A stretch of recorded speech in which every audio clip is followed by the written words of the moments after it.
You lie a moment longer, counting the weight of the blankets, feeling the warmth where your shoulder meets the patched cotton. Outside, a cart rolls over cobbles, the hoofbeats distant and steady, like a promise you do not trust but have learned to time. You breathe in the coal smoke and lavender water left in a cracked basin. You let your hand flatten the crease in the sheet until the welt along your ribs softens in your palm. This is where the day begins for you, and where it will end again, when the house has been put to rights and the lamps gutter into sleep. If you find this voice kind, and the company of a slow, honest telling welcome tonight, stay a little while. If you like the quiet tides of these small histories, press like, subscribe, and turn on notifications so that when another evening comes, you will return. Sit back, tuck something soft under your chin if you please, and breathe with me, nice and easy, so that the room may settle around you like a shawl. You open your eyes to the pale blur of gaslight through a curtained window. The mattress is a sigh beneath you, horsehair packed and firm, lumpy in the places that have been sewn more than once. Your name in this house is Mary. That is the name they call at the door, and the name embroidered on the receipts the madam keeps folded in a small drawer. Once you sewed buttonholes by lamplight for a wet goods shop in Spitalfields. Once your hands smelled of starch and new linen. Now they know how to smooth a collar in 1,000 ways, how to tuck a woman's hair so that it will not leave marks on a cheek, how to fold away a life in a drawer and take it out again for payment. Breathe in. Hold for a slow 4. Out. Nice and easy. Feel the one small, certain rhythm you can call your own. You pad to the basin. The water is lukewarm. The cook leaves extra for you on mornings when there has been a heavy night. You dip a cloth, ivy-striped, faded from months of rubbing, and press at the corner of your mouth where sleep has left a shadow. The soap is the house's plain bar, perfumed with a hint of rosemary that the madam says keeps fleas away from the bedding. You wash the back of your wrists, the place that shows the most of who you are. Small scars from needle and pin when you mended uniforms. A faded burn from a coal that skinned the skin when the grate spit. These are the map of your working life. You smooth the hair away from your temple and tie it up with a scrap of ribbon taken from a parcel of dresses that came through last week. In the corner of the room, a small chest holds the things you insist upon. A comb with a cracked handle.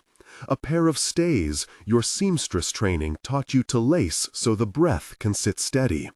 A scrap of blue cloth from a dress you once loved to imagine wearing to a fair. You touch them, and the housebed becomes less a cage and more a stage you have learned to manage. You dress in plain petticoats, pull on stockings with patient fingers, and feel the familiar tightening of the stays, an inward pressure that shapes posture and mind. Breath in, out.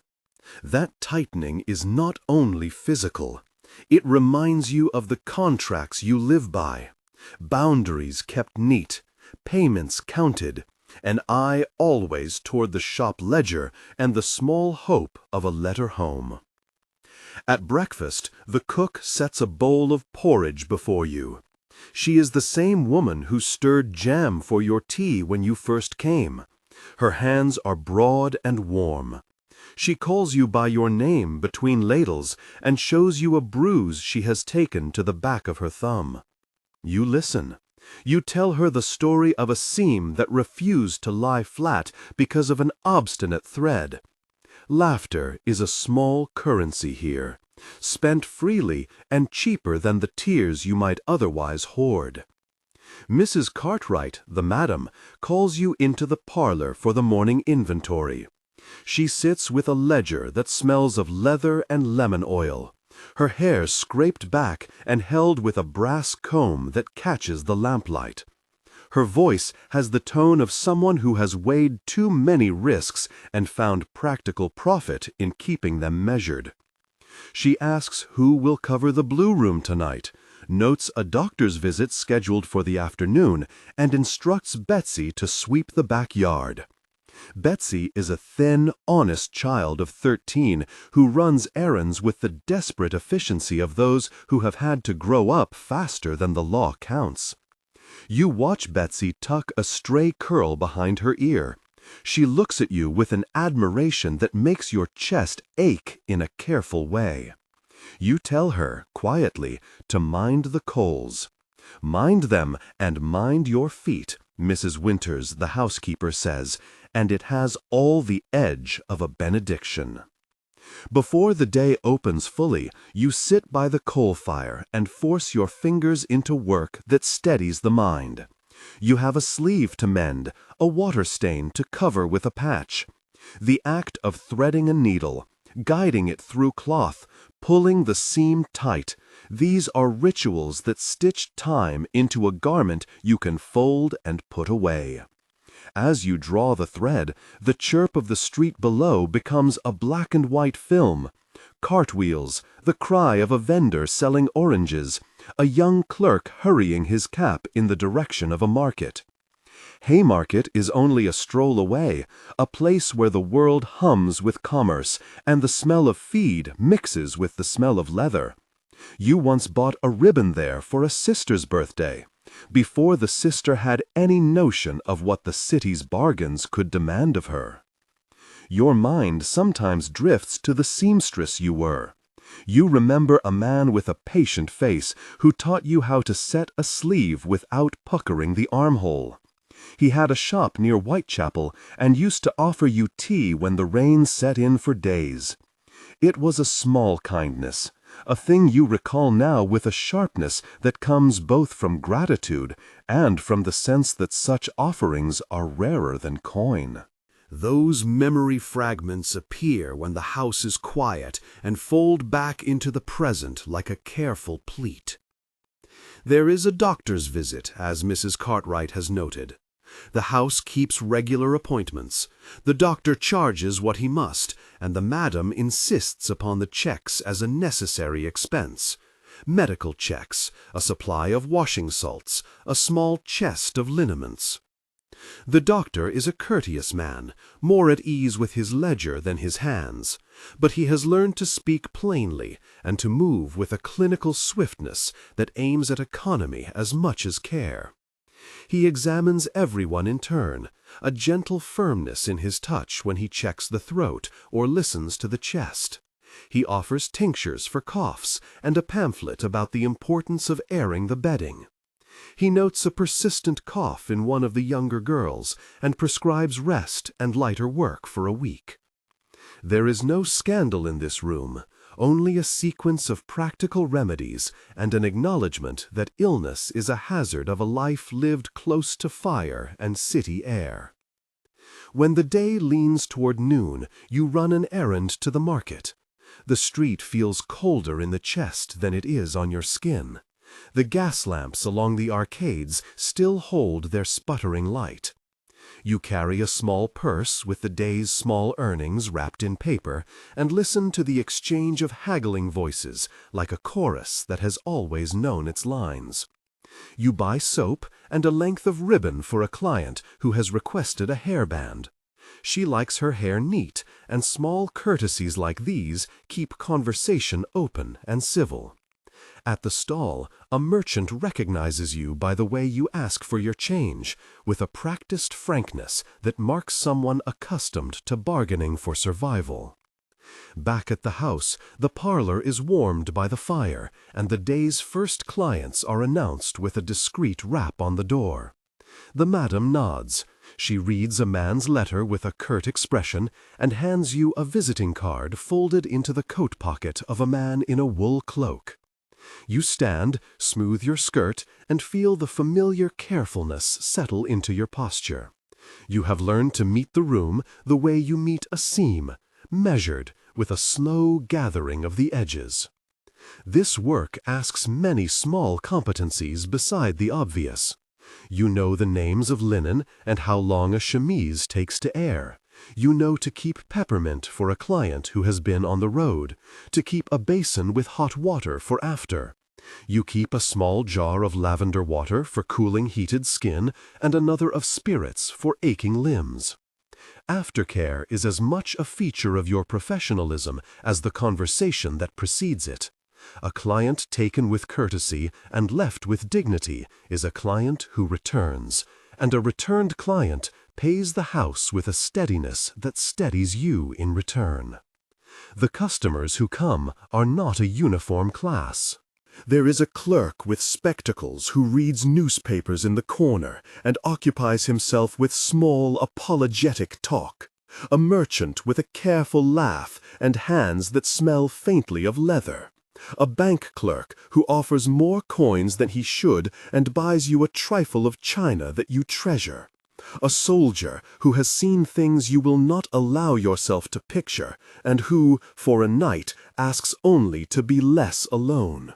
There is also the well-dressed gentleman who arrives with the quiet insistence of those accustomed to being obeyed, his coins heavy, his voice like a closed door.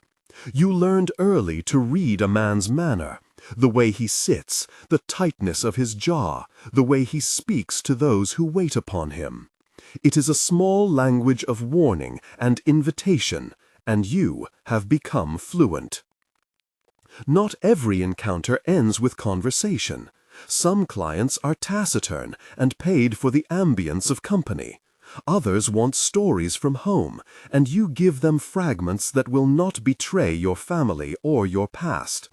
You slip into storytelling the way you slip into your stays, with the knowledge that the shape you present must be coherent and pleasing, while remaining at the same time strictly your own.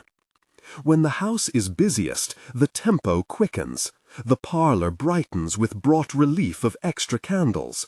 Stockings are mended in the scullery between customers. The cook sends up a tray with small pies to stop the girls from fainting on long nights.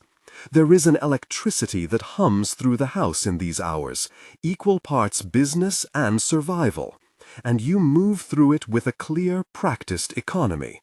There is humor, too, a joke about the madam's new bonnet, a whispered complaint about how the sheets are never quite right, a small scandal about a gentleman who took too long in the morning last week.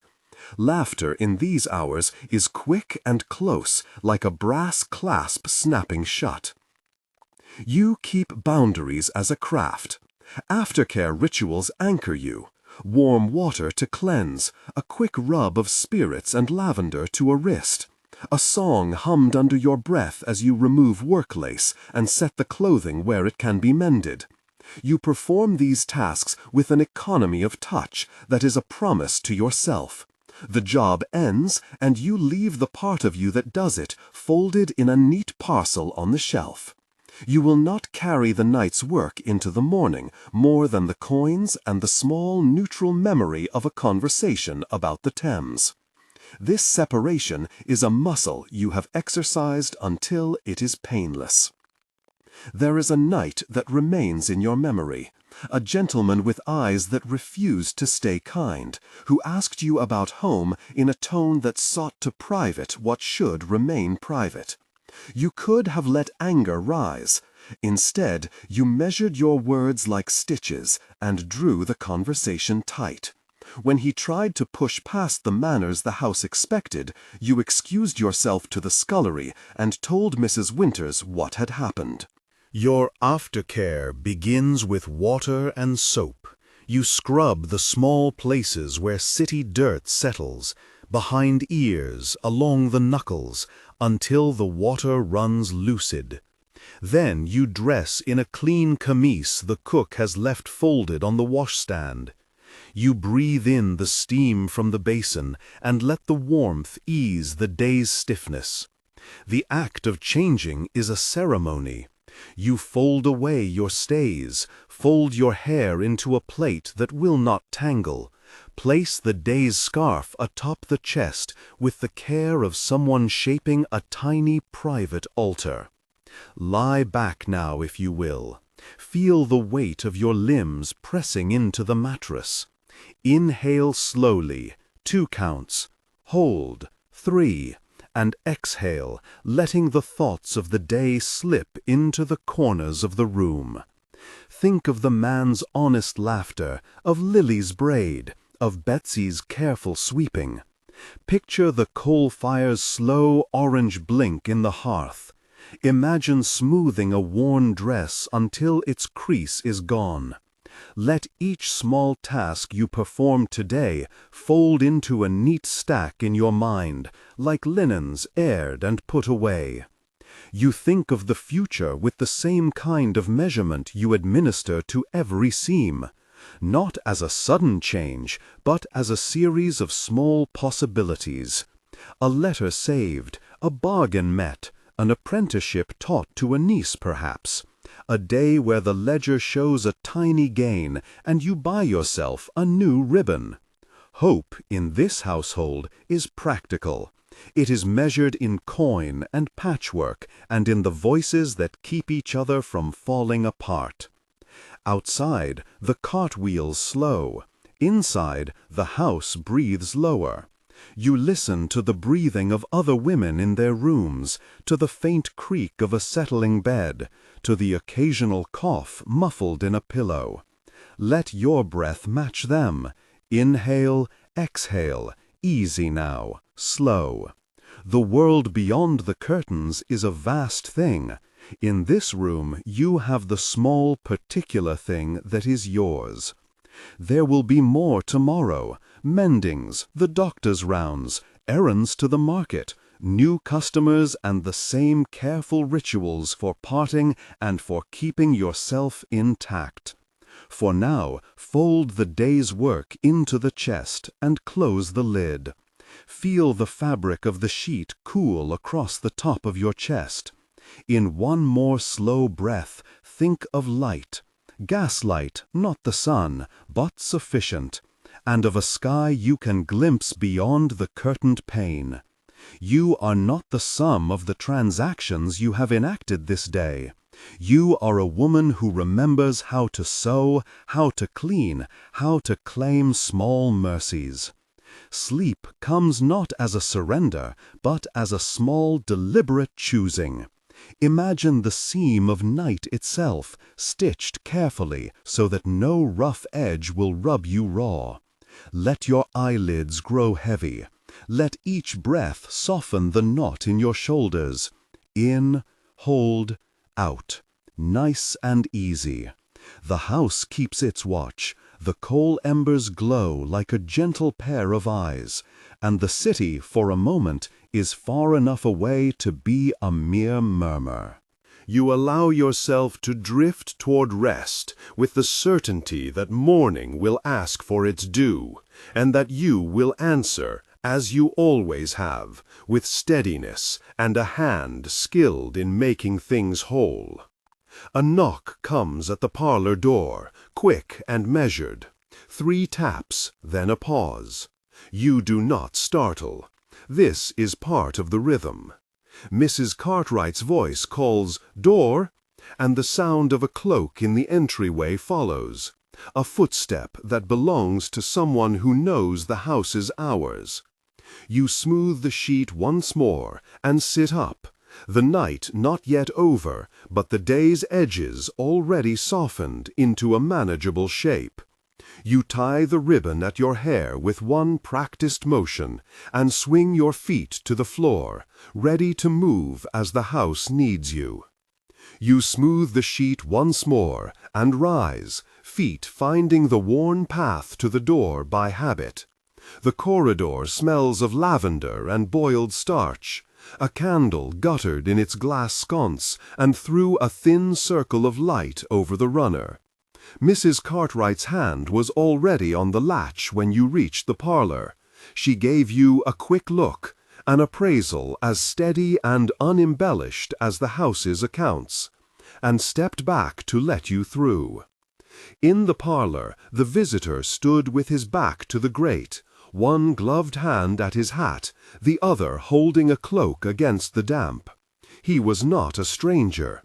There was the familiarity of someone who had been let in before, whose footfall and cough the household had learned. His face, framed by a beard kept short and blunt, carried the weather of the streets and an easy, quick smile. He removed his hat when you entered, and the room gained a scent of rain and cigar. Even then, his eyes rest on you as if measuring something beyond the ordinary business of evening visits. "Miss," he said, with the formality of a man who had learned to temper his words in rooms where whispers mattered, "I'm sorry to trouble you after hours." "You're no trouble," you answer, folding your hands to hide the small tremor that has nothing to do with cold. Mrs. Cartwright takes up the visitor's gloves and sets them upon the mantel. They look soft from use, as if worn by a man who carries his life in his hands rather than his pockets. "There's no cause for alarm," he continues, and yet his voice carries the weight of news. "Only a proposition, and I wondered if you might entertain it for a morning's talk." You sit. The chair embraces you without ceremony. Lily's shadow moves in the doorway, then withdraws, a silent promise she will be ready with candles come dawn. Outside, the cartwheels have faded to a memory. "Tell me," you say. The candle at the center of the table blinks. In the quiet, your own breath sounds larger than it did a moment ago. He clears his throat. "You know Mr. Alden of the corner shop, draper, former seafaring man? He'll be leaving the town come spring. Delicate lungs, they say. His goods are sound, though the place needs a woman's touch to make it take again." He asked me to look about for someone who understands cloth, understands accounts, someone steady. A cloth merchant. The idea, practical and simple, arranges itself in your mind like a neat fold. You feel the quick, small jolt of recognition. Years, so many small stitches, spent mending, measuring, making the year's supply of repairs. A counter with coins counted at dusk. A ledger that could be balanced with patience. A doorway opening to a different kind of steady. You think, you begin, then stop. You could not say aloud the many reasons that pinched you toward an answer.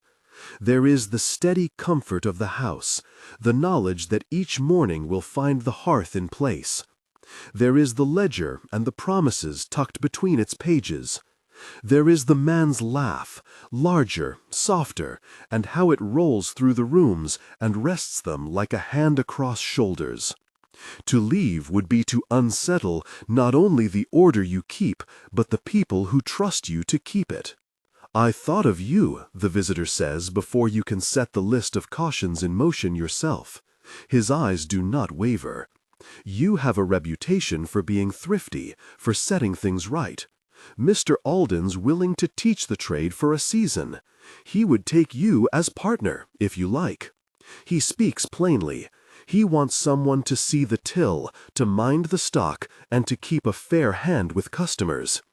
He pays modestly at first, but the place has room to grow. There is a back room that could be used for stitches, and a window that gets the best of the afternoon light. A modest beginning. You can see it. Bolts of linen and worsted, the counter worn smooth by elbows and hands. The small bell above the door that might announce both neighbor and traveler. You think of the niece you might teach. The idea of teaching soothes you. It is a thing you know by touch, the way a child can be taught a stitch by the stroke of a needle between two fingers. "And what does Mr. Alden want in return for offering this?" Mrs. Cartwright asks, practical as ever.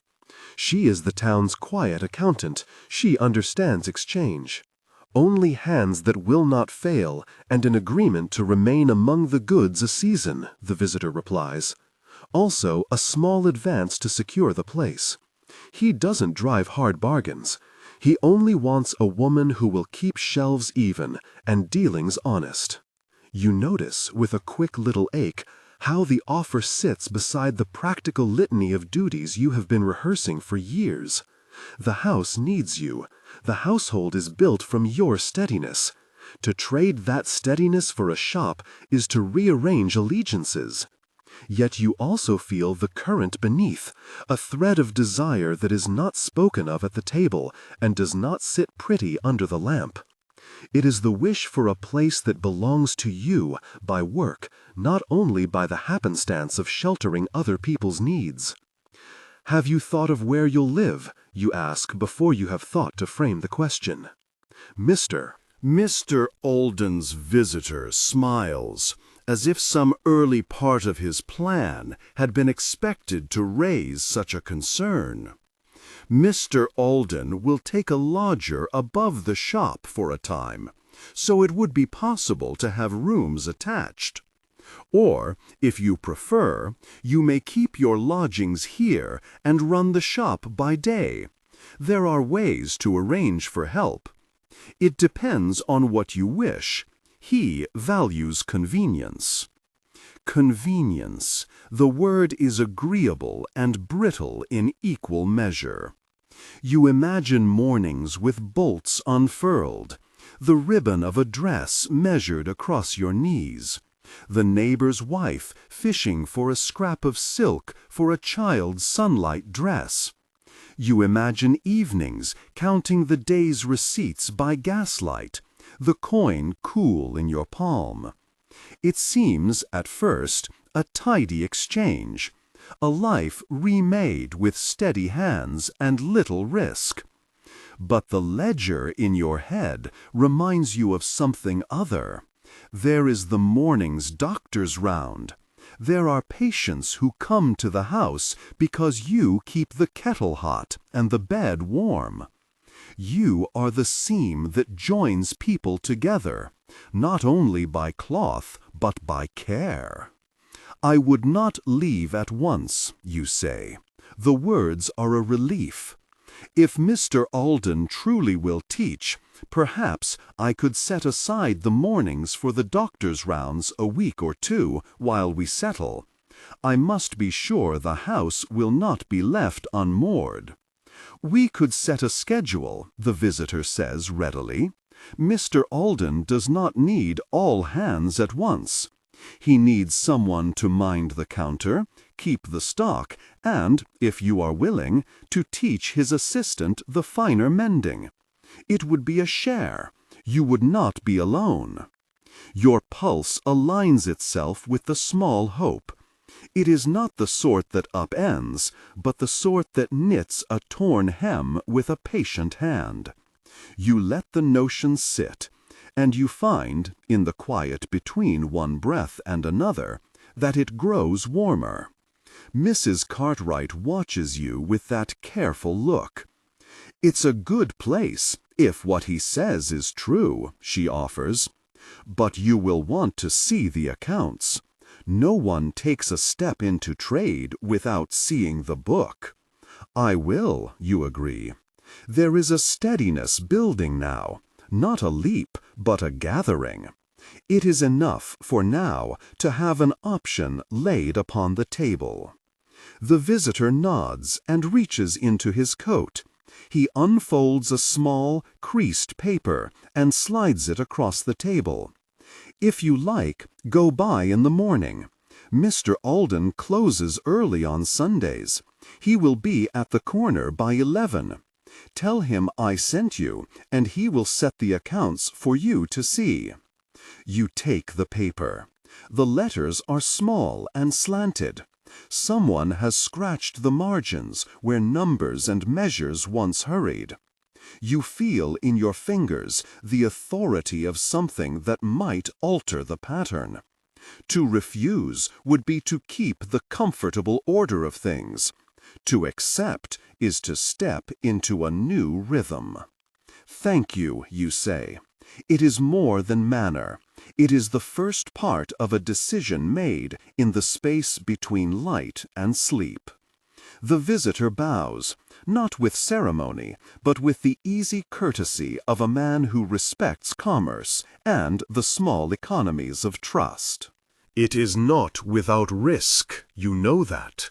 There are rates for rent, and there is the matter of stock, and, he tapped the margin with the stub of a pencil, and there are debts. The word was clean and blunt. You felt it as if someone had closed a window and let the room cool. It was not that the house had been carelessly kept. Rather, there were the ordinary obligations. Taxes due when the year turned, a bill for the doctor not yet paid in full, a small loan against the harvest of last autumn. You had managed until now with careful thrift and the steady insistence of hands that did not mind work. Yet Mr. Alden's ledger kept a faithful memory and did not permit evasion. "Show me," you said. He moved the book across the counter, and you leaned to see the columns, names, amounts, the dates written in a little upright hand. There, neat as a row of pinned fabric, lay the sums that defined the room of freedom you sought. There was a margin to be found, not vast, but honest. Enough, perhaps, to secure a rent for a counter and to purchase the necessary threads and needles to begin. The margin required sacrifice. An apron or two would have to be sewn to sell at a truthful price. A parcel of the household savings would need to step forward for a time. It was the sort of arithmetic that asked for courage in the place where the world keeps its accounting. "I can lend," Mr. Alden said slowly, "or I can take a share. There are ways. But each has its manner of asking. If I lend, you will have my terms and my honesty.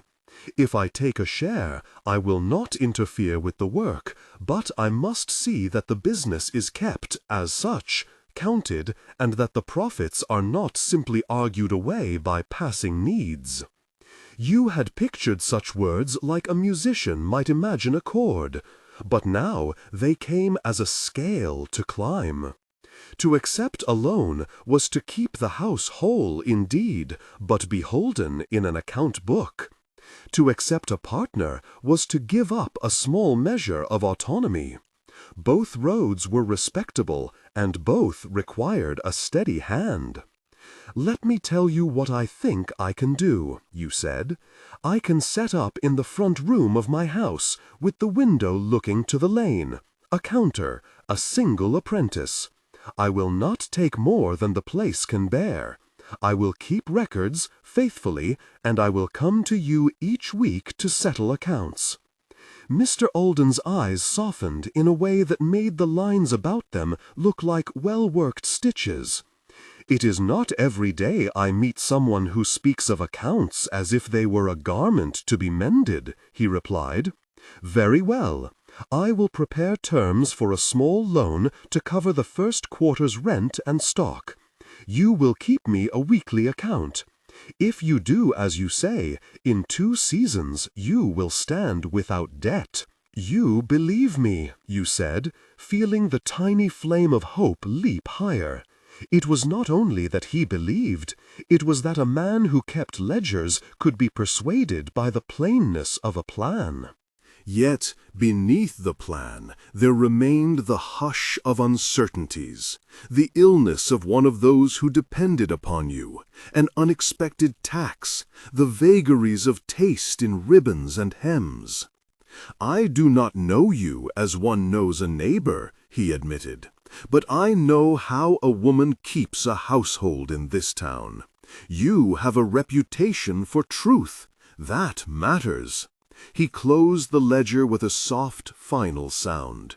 "Bring me a list of what you will need to begin. I will give you the figures, and you will see if they fit the room you hope to build." You left with a little paper in your hand and the precise map of costs that Mr. Alden had drawn with his pencil. The street received you with its usual commerce, but the market's noise had lost its smugness. It was now something that might be braided with your intent. You walked more slowly on the way back, considering the list and turning each expense as one would a coin, seeing both faces. There was bread in your pocket from Betsy, and the scent of the town rode with you like a weather. At home, Mrs. Cartwright was at the hearth, her hands busy with a cloth, and her gaze infinite in its small, watchful concern. She looked up when you came in, and without question read what the light at your face would not hide. And, she said, setting the cloth aside as if it had been a question already expected. You put the paper on the table between you, as if laying out a sample of cloth. She read it with the same diligence you had seen in Mr. Alden. There was a silence then, not the waiting of fear, but the weighing of allowance. She folded her hands and reached for your sleeve, a brief and steady touch. "You will do as you said?" she asked. "I will," you answered. The promise felt larger than the simple syllables. To do as you said meant discipline, lack of some comforts, evenings spent over the counter rather than in the parlor with Mrs. Cartwright's small talk. It meant holding fast when little emergencies came. Mrs. Cartwright smiled in a way that had no smallness in it. "Then we will make room," she said. "Lily can learn to keep the front for a while, and Betsy can tend the bread, and I will measure out the flour so that nothing is wasted. It will be a new rhythm, but we have kept many rhythms before." The plan settled itself into the house like a new piece of furniture, at once conspicuous and soon to be customary. You set about the smallest tasks first, clearing the front room of unnecessary things, sweeping the hearth of its shadowed dust, measuring the window where a sign might hang. Each measurement was a promise made with tape and pencil. You sat with the list in your lap as evening gathered, and checked the sums with the care of sewing. There was a modest sum to borrow. There was also the small capital you could provide from the house's savings, if only you would spare the comfort of a well-worn blanket, or agree to let the spare chest of linens go into trade. For reasons Kiverum simple and reasons that were not, you felt a readiness to press forward. The next morning you woke with a list mapped in your mind. There was the business of the little counter to set in order, the matter of the sign to paint, the questions of materials and measures that would occupy the hours between the baking and the doctor's visits. You dressed with a deliberate calm, feeling that the day had been arranged into tasks as one might arrange buttons.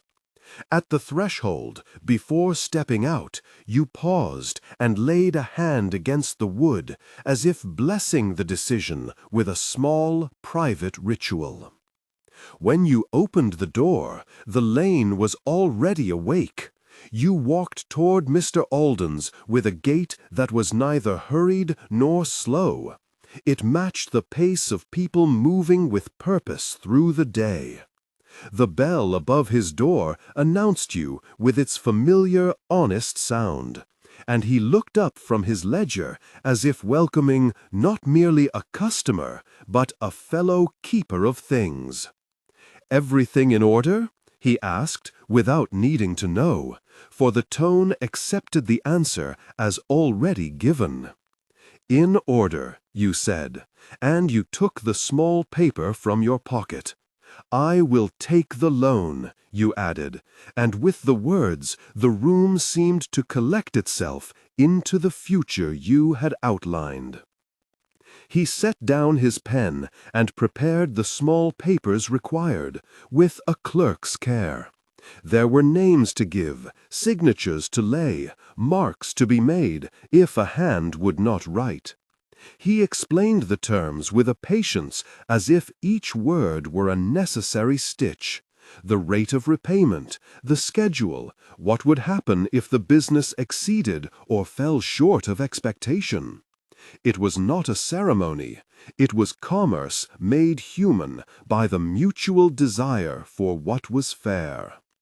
When the papers were signed and the first coin set into your palm, the exchange was less a transaction than an arrangement of trust. You had imagined, perhaps, a dramatic moment, a speech or an announcement, but instead there was the quiet that follows the arrangement of things into place. The click of a pen, the rustle of paper, the sound of a bell as a customer entered to ask for a spool of thread. You left the shop with the loan in a purse tucked beneath your shawl, and felt for an instant the simple, particular joy of having done what you had decided to do. The town went on about its business, unaware of the little seam you were stitching into the day. Yet you felt, as you crossed the lane, a steadying sense that your life had taken a new, honest turn, one measured not only by necessity, but by the possibility of craft and the teaching of small hands. You had the sign to paint, the counter to prepare, and a window to lay out so that passers-by might see at a glance what the place offered. You thought of the way a ribbon might catch the light, and of the way a well-stitched hem could hold a life together. There were tasks enough to occupy you between now and the week when Mr. Olden would expect his first accounting.